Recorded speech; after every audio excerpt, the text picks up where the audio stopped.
Aldrington, a Ghost Story by Lisa Jayne Fisher.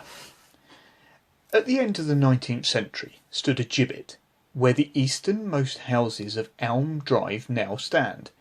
A man called James Rooke was hanged here for robbing the mail coach nearby.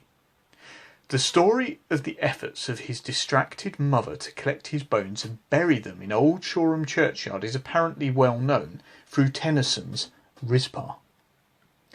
We grew up in a haunted house, number 70, St Leonard's Road. There was a particular line through the house where sightings were often seen.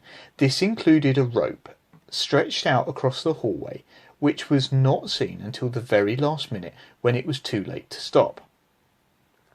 Upstairs I encountered my own visitation one night. Waking up in the early hours, I needed to go to the toilet. Getting out of bed, I didn't want to put the hall light on, as I knew it might wake people, so I slowly walked onto the landing and stopped near the top of the steps, but led down to the lower landing, as I could see a vague movement. There must have been a bright moon that night, as my brother's bedroom door was open at the end of the hallway, letting a little ambient light in. I let my eyes slowly accustom to the dark and peered up the spot where the lower ceiling drops in height, and I could see a movement, like a swinging motion. It appeared to be the outline of a head, but not a sharp outline, as if the head had a hood on, or something else far more sinister like a bag. It was at a much higher height than I. I looked down towards where the feet should be, but it was too dark to see anything below. To all intents and purposes, it looked like a person swaying, or perhaps more dramatically, swinging.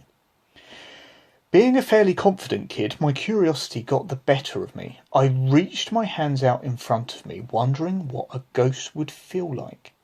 I walked down 2 steps towards the apparition before being engulfed by a sharp coldness that came over me, and then the fear kicked in, and I ran back to bed and hid under the blankets.